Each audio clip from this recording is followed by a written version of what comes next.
May kulang pa. Mahal na Reyna. Kaya naman pala natakasan ka ng aking anak. Ibang inaatupag mo. Paumanhin, mahal na Reyna. Hayaan mo at hahanapin ko siyang muli. Mabuti naman. Mabutit na iwan niya ni Amihan dito. Ngayon ay wala na siyang panghahawakan kahit ano pa man sa palasyong ito.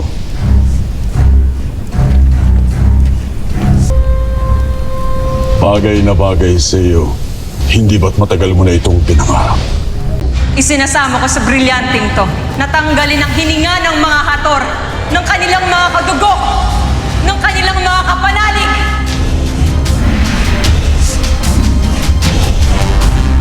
Magtapat ka nga sa akin, Hagorn. May dugo ba akong hator? Kaya ba ako nawala ng hininga ng isinumpa ni Amihan ng mga hator kanina? Sagutin mo ako, Hagorn. Matagal na muna ang iyong salinlahi sa Hatoria. Imposibleng hindi mo ito alam. Sino ang aking ama? Huwag mong sabihin ikaw. Kung hindi ka nang galing sa akin, sa palagay mo ba'y tatanggapin kita sa Hathoria? Kaya pala ayaw sa akin ang aking ina. Kaya pala ayaw niya akong maging reyna. Sapagkat kinasusuklaman niya tayong dalawa.